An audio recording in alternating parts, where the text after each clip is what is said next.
So നമ്മൾ പറഞ്ഞു നമ്മുടെ കൺവെൻഷണൽ പ്രാക്ടീസസിൻ്റെ കൂടെ പ്രൊഫഷണൽ അപ്രോച്ചുകളും അല്ലെങ്കിൽ ന്യൂവർ ടെക്നിക്സുകൾ അപ്ലൈ ചെയ്താൽ മാത്രമേ ഫുഡ് പ്രൊഡക്ഷൻ ഇൻക്രീസ് ചെയ്യാൻ പറ്റുള്ളൂ. സോ തീർച്ചയായിട്ടും നമുക്കൊരു പ്രൊഫഷണൽ അപ്രോച്ച് വേണം ട്രഡീഷണൽ പ്രാക്ടീസസിനൊപ്പം. അപ്പോൾ നമുക്ക് നന്നായിട്ട് ഫുഡ് പ്രൊഡക്ഷൻ എൻഹാൻസ് ചെയ്യാം. സോ നമുക്ക് അടുത്ത ടോപ്പിക്ക് നമ്മുടെ അനിമൽ ഹസ്ബൻഡറിയിൽ വരുന്നത് management of farms and farm animals. എങ്ങനെയാണ് ഫാം അഥവാ ഫാം അനിമൽസ് നമ്മൾക്ക് മാനേജ് ചെയ്യാൻ പറ്റുക, എന്തൊക്കെ കാര്യങ്ങളാണ് നമുക്ക് അതിനു വേണ്ടി ചെയ്യുന്നത്. അതിൽ ഫസ്റ്റ് വണ്ണാണ് ഡയറി ഫാം മാനേജ്മെൻറ്റ്.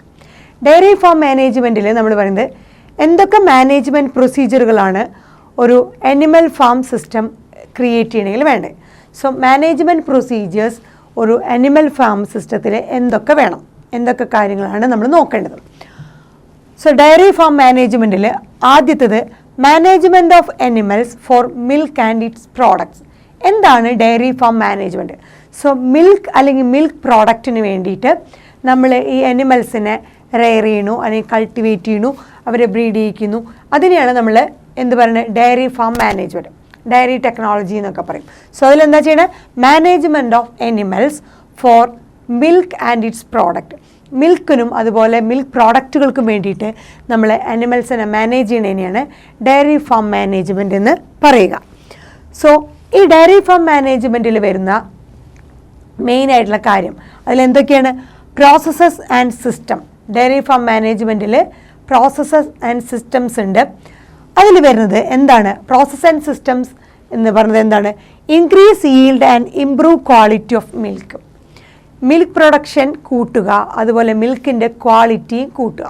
സോ നല്ല മിൽക്ക് പ്രൊഡക്ഷൻ അതുപോലെ പാലിൻ്റെ പ്രൊഡക്ഷനും കൂട്ടുക. അതാണ് ഉദ്ദേശിക്കുന്നത് different processes and systems involve in dairy farm management. So dairy farm മാനേജ്മെൻറ്റിൽ വരുന്ന ആ പ്രോസസ്സുകളും സിസ്റ്റം എന്ന് പറയുന്നത് മിൽക്ക് പ്രൊഡക്ഷൻ്റെ yield, maximum amount of milk produce ചെയ്യുക, അതുപോലെ ഉണ്ടാകുന്ന മിൽക്കിൻ്റെ ക്വാളിറ്റി, ഇംപ്രൂവ്ഡ് ക്വാളിറ്റി. സോ നമുക്കറിയാം ഡയറി അനിമൽസ് എന്ന് പറഞ്ഞാൽ എന്തൊക്കെയാണ്, കൗ, ബഫല്ലോ, ഗോട്ട്, ഇതൊക്കെയാണ് നമുക്ക് എക്സാമ്പിളായിട്ട് കുറച്ച് ഡയറി അനിമൽസിനെ പറയാം. സോ ഈ മിൽക്കിൽ ഒരു 87% വാട്ടറാണ്, ബാക്കിയുള്ളത് ഫാറ്റ്, പ്രോട്ടീൻ ആൻഡ് കാർബോഹൈഡ്രേറ്റ് ആണ്. അതുപോലെ മിൽക്കിൽ വരുന്ന പ്രോട്ടീൻ എന്ന് പറയുന്നത് കാഷിൻ അഥവാ അതുപോലെ തന്നെ ആൽബുമിൻ ഒക്കെയാണ്. കാർബോഹൈഡ്രേറ്റ് എന്ന് പറയുന്നത് മിൽക്കിലുള്ളത് ലാക്ടോസും ആണ്. സോ മിൽക്ക് പ്രോഡക്റ്റുകൾ, നമുക്ക് ഒരുപാട് മിൽക്ക് പ്രോഡക്റ്റുകൾ അറിയാം. എന്താണ്, ബട്ടർ, ഗീ അല്ലെങ്കിൽ കേർഡ് അല്ലെങ്കിൽ യോഗേർട്ട്, ചീസ്, ഇതുപോലെ ഒരുപാട് മിൽക്ക് പ്രോഡക്റ്റുകളുണ്ട്. സോ മിൽക്ക് പ്രൊഡക്ഷൻ നമ്മുടെ ഇന്ത്യയിൽ കൂടുതലായിട്ട് കുറയാനുള്ള പ്രധാന കാരണം എന്ന് പറയുന്നത് നല്ല ബ്രീഡുകൾ, ഇംപ്രൂവ്ഡ് ക്വാളിറ്റിയുള്ള മിൽക്ക് പ്രൊഡ്യൂസ് ചെയ്യാൻ കഴിവുള്ള ഇംപ്രൂവ്ഡ് ക്വാളിറ്റിയുള്ള ബ്രീഡുകളുടെ കുറവാണ്. സോ ഇൻസഫിഷ്യൻ്റ് ആണ് ഇങ്ങനത്തെ ഇംപ്രൂവ്ഡ് ബ്രീഡുകൾ നമ്മുടെ ഇന്ത്യയിൽ. അതുപോലെ നമ്മുടെ ഇന്ത്യയിലെ കാറ്റിൽസിന് കൊടുക്കുന്ന ഫീഡിങ്, അവർക്ക് കൊടുക്കുന്ന ആ ഫുഡ് അല്ലെങ്കിൽ ഫീഡ് എന്ന് പറയുന്നത് വളരെ മോശമാണ്. സോ പ്രോപ്പറായിട്ടുള്ള ഒരു സയൻറ്റിഫിക് ബേസിസിലുള്ള കാറ്റിലുള്ള ഫീഡല്ല ഇന്ത്യയിൽ കൊടുക്കുന്നത്. ഇതാണ് ലോ മിൽക്ക് പ്രൊഡക്ഷൻ ഇന്ത്യയിൽ ഉണ്ടാവാനുള്ള കാരണം. സോ നമുക്ക് എന്തൊക്കെ ഒരു ഡയറി ഫാം മാനേജ്മെൻറ്റ് വേണമെങ്കിൽ ശ്രദ്ധിക്കണം. സോ ഒരു ഡയറി ഫാം മാനേജ്മെൻറ്റിൽ നമുക്ക് ആദ്യം വേണ്ടത് നമുക്ക് എങ്ങനത്തെ ബ്രീഡിനെയാണ് സെലക്ട് ചെയ്യേണ്ടത്. സോ ഒരു മിൽക്ക് ഈൽഡ്, നല്ല മിൽക്ക് പ്രൊഡ്യൂസ് ചെയ്യുന്ന ഒരു കാറ്റിലിനെ സെലക്ട് ചെയ്യണമെങ്കിൽ അത് depending upon quality of breed in the farm. ഏറ്റവും നല്ല മിൽക്ക് ഈൽഡ് തരുന്നത് ആരായിരിക്കും, ഏറ്റവും നല്ല ബ്രീഡ്. സോ ഒരു ഫാമിൽ ഏറ്റവും നല്ല ബ്രീഡായിരിക്കും ഏറ്റവും കൂടുതൽ മിൽക്ക് ഈൽഡ് തരിക. So milk yield depending upon quality of breeds in the farm. So ഫാമിലുള്ള ആ ബ്രീഡിൻ്റെ ക്വാളിറ്റി, ഇംപ്രൂവ്ഡ് ക്വാളിറ്റിയുള്ള ബ്രീഡാണെങ്കിൽ മാക്സിമം അല്ലെങ്കിൽ ഏറ്റവും നല്ല രീതിയിലുള്ള മിൽക്ക് ആയിരിക്കും പ്രൊഡ്യൂസ് ചെയ്യുക, മിൽക്ക് ഈൽഡ് ഉണ്ടായിരിക്കും. സോ ഡയറി ഫാം മാനേജ്മെൻറ്റിൽ വരുന്ന 5 കാര്യങ്ങളാണ് ഇവിടെ കൊടുത്തിരിക്കുന്നത്. ആദ്യത്തേത് ഗുഡ് ബ്രീഡ്. നമ്മൾ സെലക്ട് ചെയ്യുന്ന ആ ബ്രീഡ്, നമ്മൾ പറഞ്ഞു ഇംപ്രൂവ്ഡ് ബ്രീഡാണെങ്കിൽ മാത്രമേ നല്ലൊരു maximum amount of milk produce ചെയ്യുള്ളൂ. സോ ഗുഡ് ബ്രീഡ് ആയിരിക്കണം നമ്മൾ സെലക്ട് ചെയ്യുന്ന കാറ്റിൽ അല്ലെങ്കിൽ ആ വെറൈറ്റി എന്ന് പറയുന്നത് ഏറ്റവും നല്ലൊരു ബ്രീഡായിരിക്കണം. സോ ഗുഡ് ബ്രീഡ് എന്ന് പറയുന്നത് എന്താണ് ഗുഡ് ബ്രീഡ് എന്നുകൊണ്ട് ഉദ്ദേശിക്കുന്നത്?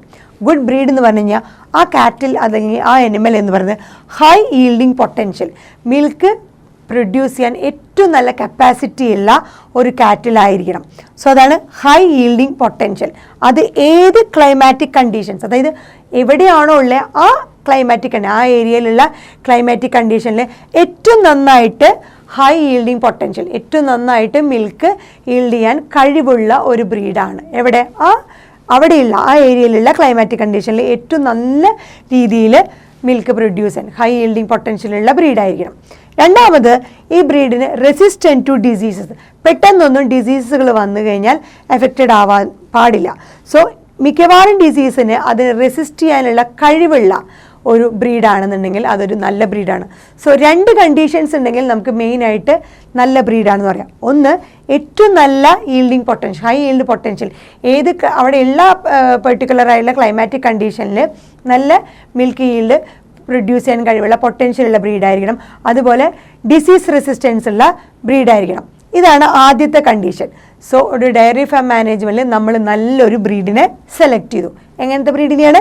നല്ലോണം മിൽക്ക് പ്രൊഡ്യൂസ് ചെയ്യാൻ കഴിവുള്ള പൊട്ടൻഷ്യലുള്ള ആ പെർട്ടിക്കുലർ എൻവയോൺമെൻറ്റൽ കണ്ടീഷനിൽ ഏറ്റവും നന്നായിട്ട് മിൽക്ക് പ്രൊഡ്യൂസ് ചെയ്യാനുള്ള ഹൈ ഈൽഡിങ് പൊട്ടൻഷ്യലുള്ള ഒരു ബ്രീഡ്, അതുപോലെ ഏറ്റവും നന്നായിട്ട് എല്ലാവിധ ഡിസീസുകൾക്കും റെസിസ്റ്റ് ചെയ്യാൻ കഴിവുള്ള ഒരു ബ്രീഡ്. സോ അങ്ങനെയുള്ള ഒരു ഗുഡ് ബ്രീഡിനെ സെലക്ട് ചെയ്തു. രണ്ടാമത്തെ ഇത് ഡയറി ഫാം മാനേജ്മെൻറ്റിൽ എന്ന് പറയുന്നത് ഫോർ ഈൽഡ് പൊട്ടൻഷ്യൽ. നമ്മൾ ഈ സെലക്ട് ചെയ്ത ബ്രീഡ് എത്ര നല്ല ഈൽഡ് പൊട്ടൻഷ്യലുള്ള ബ്രീഡാണെങ്കിലും എത്ര നന്നായിട്ട് ഡിസീസ് റെസിസ്റ്റൻസ് ഉള്ള ബ്രീഡാണെങ്കിലും നമ്മൾ കുറച്ച് പ്രോപ്പറായിട്ട് കെയർ കൊടുക്കണം. എന്നാൽ മാത്രമേ അവർക്ക് നല്ല ഹൈ ഈൽഡ് പൊട്ടൻഷ്യൽ തരാൻ പറ്റുള്ളൂ. നല്ല കെയർ കൊടുത്താൽ മാത്രമേ അവർ നല്ല പൊട്ടൻഷ്യൽ തരുള്ളൂ. സോ എന്തൊക്കെ കെയറുകളാണ് നമ്മൾ ആ ഒരു ബ്രീഡിന് അല്ലെങ്കിൽ അനിമലിന് കൊടുക്കേണ്ടത്? ഒന്ന്, ഹൗസ് വെൽ, നന്നായിട്ട് ടേക്ക് കെയർ ചെയ്യണം. നല്ലൊരു വെന്റിലേഷനുള്ള, അഡിക്വേറ്റ് വെന്റിലേഷനുള്ള, ലൈറ്റ് ഒക്കെ പ്രോപ്പറായിട്ട് കിട്ടുന്ന അല്ലെങ്കിൽ നല്ല ഡ്രെയിനേജ് സിസ്റ്റമുള്ള ഒരു സ്ഥലമായിരിക്കണം ഈ കാറ്റിലിനെ വളർത്താനായിട്ട് നമ്മൾ തിരഞ്ഞെടുക്കേണ്ടത്. സോ ഹൗസ് വെൽ, നല്ലൊരു ഷെൽട്ടർ ആയിരിക്കണം. അതുപോലെ അഡിക്വേറ്റ് വാട്ടർ, പ്രോപ്പറായിട്ടുള്ള വാട്ടർ അവർക്ക് കിട്ടിയിരിക്കണം. അഡിക്വേറ്റ് വെന്റിലേഷൻ കിട്ടിയിരിക്കണം. അതുപോലെ മെയിൻറ്റെയിൻ ഡിസീസ് ഫ്രീ, നന്നായി കെയർ ചെയ്ത് ഡിസീസ് വരാത്ത രീതിയിലുള്ള ഒരു എൻവയോൺമെൻറ്റ് അവർക്ക് ക്രിയേറ്റ് ചെയ്ത് കൊടുക്കണം. എപ്പോഴും നല്ല രീതിയിൽ ക്ലീൻ ചെയ്യണം. അതാണ് ഉദ്ദേശിക്കുന്നത്. നല്ലൊരു ഈൽഡ് ആ ബ്രീഡ് നമ്മൾ സെലക്ട് ചെയ്ത ബ്രീഡിന് ഹൈ ഈൽഡ് പൊട്ടൻഷ്യലും ഉണ്ട്, ഡിസീസ് റെസിസ്റ്റൻസും ഉണ്ട്. രണ്ടാമത് നമുക്ക് വേണ്ടത് ആ ബ്രീഡിനെ നമ്മൾ ഈൽഡ് പൊട്ടൻഷ്യൽ തരണമെങ്കിൽ നമ്മൾ കുറച്ച് നന്നായി കെയർ ചെയ്യണം. അതാണ് രണ്ടാമത്തെ കണ്ടീഷൻ, പ്രോപ്പർ കെയർ. പ്രോപ്പർ കെയറിന് നമ്മൾ എന്ത് ചെയ്യണം? അഡിക്വേറ്റ് വെന്റിലേഷൻ കൊടുക്കണം, പ്രോപ്പറായിട്ടുള്ള വെന്റിലേഷൻ, ലൈറ്റ് ഒക്കെ കൊടുക്കണം. അതുപോലെ നല്ല പ്രോപ്പറായിട്ടുള്ള വാട്ടർ കൊടുക്കണം, നല്ല രീതിയിലുള്ള ഒരു ഷെൽട്ടർ കൊടുക്കണം, ഹൗസ് വെല്ലായിരിക്കണം, ഡിസീസ് ഫ്രീ ആയിട്ടുള്ള ഒരു ഏരിയ ആയിരിക്കും അവർക്ക്. അതായത് കൃത്യമായിട്ട് അവിടെ ശുചിത്വം പാലിച്ചിരിക്കണം. പിന്നീട് അവർക്ക് കൊടുക്കുന്ന ഫുഡ്, ഫീഡിംഗ് ആണ് പറയുന്നത് അടുത്ത കണ്ടീഷൻ. ആ ഫീഡിംഗ് എന്ന് പറയുന്നത് നമ്മൾ കാലിത്തീറ്റ എന്ന് പറയുന്നത് ഫീഡിംഗ്, നമ്മൾ ഫോഡർ എന്നാണ് ഉദ്ദേശിക്കുന്നത്. ഫോഡർ എന്ന് പറഞ്ഞാൽ കാലിത്തീറ്റ. സോ ഫീഡിങ്ങിൽ സയൻറ്റിഫിക് മാനറിലായിരിക്കണം നമ്മൾ ഈ അനിമലിന് ഫുഡ് കൊടുക്കേണ്ടത്. സയൻറ്റിഫിക് മാനറിലുള്ള ഫുഡ് കൊടുക്കണം. അതായത് quality and quantity of fodder. നമ്മൾ കൊടുക്കുന്ന ഫോഡർ എന്ന് പറഞ്ഞാൽ കാലിത്തീറ്റ, അത് ക്വാളിറ്റി വൈസും ക്വാണ്ടിറ്റി വൈസും സയൻറ്റിഫിക് ആയിട്ടുള്ള രീതിയിലാണ്. സോ സയൻറ്റിഫിക് ബേസിസിലുള്ള എത്ര പെർസെൻറ്റേജ് ഇത് കഴിക്കാം, എത്ര പെർസെൻറ്റേജ് ഇതാവാം എന്നൊരു സയൻറ്റിഫിക് ബേസിസിലായിരിക്കണം നമ്മുടെ ഫോഡർ. ഇവർക്ക് കൊടുക്കുന്ന ഫോഡർ എന്ന് പറഞ്ഞാൽ കാലിത്തീറ്റ എന്ന് പറഞ്ഞാൽ എന്തായിരിക്കണം? ക്വാളിറ്റി വൈസും ക്വാണ്ടിറ്റി വൈസും സയൻറ്റിഫിക് ബേസിസ് ആയിരിക്കണം. എന്താണ് സയൻറ്റിഫിക് ബേസ് തന്നെ? ഒരു നല്ല ബാലൻസ്ഡ് ഫീഡായിരിക്കണം നമ്മൾ അവർക്ക് കൊടുക്കേണ്ടത്. ബാലൻസ്ഡ് ഫീഡ് എന്ന് പറഞ്ഞു കഴിഞ്ഞാൽ അതിൽ 2 ടൈപ്പാണ്. ബാലൻസ്ഡ് ഫീഡിൽ 2 കാറ്റഗറിയാണുള്ളത്. ഒന്ന് റഫേജ്, രണ്ടാമത്തത് കോൺസെൻട്രേറ്റ്. റഫേജ് എന്ന് പറഞ്ഞു കഴിഞ്ഞാൽ ഫൈബറസ് ആയിട്ടുള്ള മെറ്റീരിയൽ ആയിരിക്കണം, ഫുഡായിരിക്കണം, ഫൈബറസ് ആയിരിക്കണം, ന്യൂട്രിയൻ കണ്ടൻറ്റ് കുറവും ഫൈബറസ് നേച്ചർ അല്ലെങ്കിൽ ക്വാണ്ടിറ്റി കൂടുതലുമുള്ളതാണ് റഫേജ്. സോ ഇവർക്ക് കൊടുക്കുന്ന ഫോഡറിൽ ഒരെണ്ണം ബാലൻസ്ഡ് ഡയറ്റിൽ മെയിനായിട്ട് ഒന്ന് എന്താണ്? റഫേജ് ആണ്. റഫേജിൽ ഫൈബർ കണ്ടൻറ്റ് കൂടുതലും ഒരെണ്ണം, അതുപോലെ ന്യൂട്രിയൻ കണ്ടൻറ്റ് കുറവും. അതിന് എക്സാമ്പിളാണ് നമ്മൾ പറയുന്നത് ഹേ, അതുപോലെ ഗ്രാസ്, അതുപോലെ ഗ്രീൻ ഫോഡർ, പച്ചപ്പുല്ലുകളും അതുപോലെ ഗ്രാസ്, ഹേ ഒക്കെയാണ് നമ്മൾ പറയുന്ന ആ ഒരു ഫൈബറസ് നേച്ചർ കൂടുതലുള്ളതും ന്യൂട്രിയൻ കണ്ടൻറ്റ് കുറവുമുള്ളത്. പിന്നെയുള്ളതാണ് കോൺസെൻട്രേറ്റ്സ്. എന്താണ് അവരുടെ ബാലൻസ്ഡ് ഫുഡ്? രണ്ടാമത്തെ വിഭാഗമാണ് കോൺസെൻട്രേറ്റ്സ്. കോൺസെൻട്രേറ്റ്സ് എന്ന് പറഞ്ഞാൽ ഫൈബറിൻ്റെ കണ്ടൻറ്റ് കുറവും അതേസമയം പ്രോട്ടീൻ അല്ലെങ്കിൽ മറ്റു ന്യൂട്രിയൻസിൻ്റെ കണ്ടൻറ്റ് കൂടുതലായിരിക്കും. അപ്പോൾ ഒരു ബാലൻസ്ഡ് ഡയറ്റാണ്. റഫേജിൽ എന്തായിരുന്നു?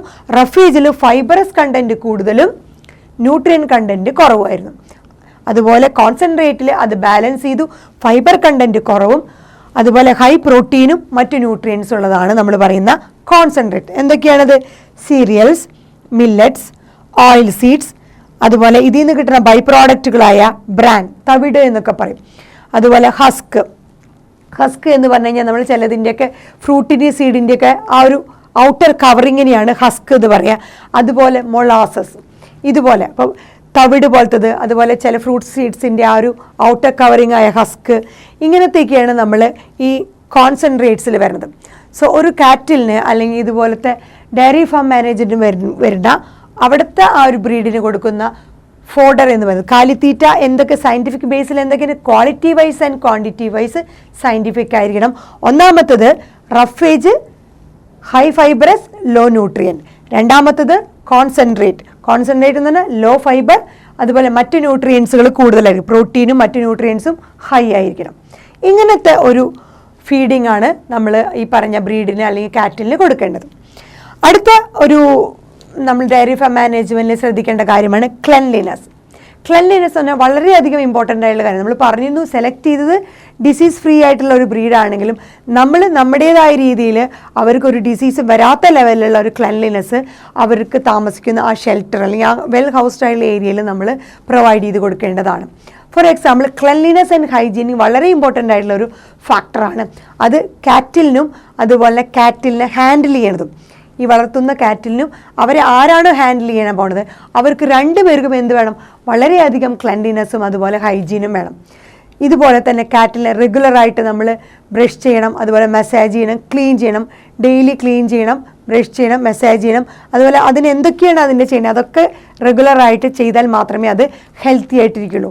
എന്നാലേ അതിന് ഡിസീസ് വരാതെ നമുക്കതിനെ പ്രൊട്ടക്റ്റ് ചെയ്യണം. സോ ക്ലെൻലിനെസ് ആൻഡ് ഹൈജീൻ എന്ന് പറയുന്നത് ഇതിന് ഡിസീസ് വരാതിരിക്കാനുള്ള ഏറ്റവും വലിയൊരു ഇമ്പോർട്ടൻ്റ് ആയിട്ടുള്ള ഒരു സ്റ്റെപ്പാണ്. ഇനി അതുമാത്രമല്ല, ഈ കാറ്റിനെ ഹാൻഡിൽ ചെയ്യാൻ ആരാണോ വരുന്നത് അവർക്കും നമ്മൾ പറഞ്ഞിരുന്നു ഭയങ്കര ഹൈജീൻ അതുപോലെ ക്ലെൻലിനെസ് ഉണ്ടായിരിക്കണം.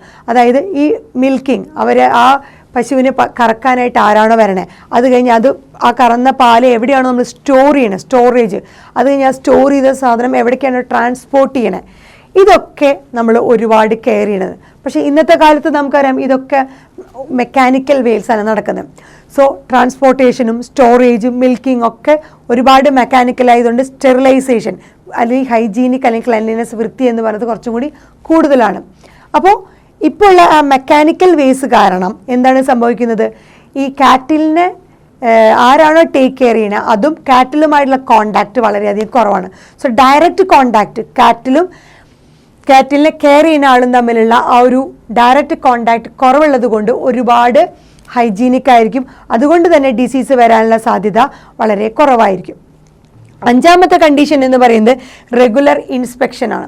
റെഗുലർ ഇൻസ്പെക്ഷൻ എന്ന് പറഞ്ഞു കഴിഞ്ഞാൽ നമ്മൾ ഈ പറഞ്ഞ ഈ 4 കണ്ടീഷൻ ചെയ്താലും റെഗുലറായിട്ട് അവിടെ ഒരു വെറ്റിനറി ഡോക്ടർ വന്നിട്ട് ചെക്ക് ചെയ്യേണ്ടതാണ്. ഒരു കാറ്റിലിനെയും ആ ഫാമിൽ വന്നിട്ട് ഒരു വെറ്റിനറി ഡോക്ടർ കൺസൾട്ട് ചെയ്യണം. അതുപോലെ റെഗുലർ വിസിറ്റ് ചെയ്ത് കഴിഞ്ഞിട്ട് അവരൊരു പ്രോപ്പർ റെക്കോർഡ് കീപ്പ് ചെയ്യണം.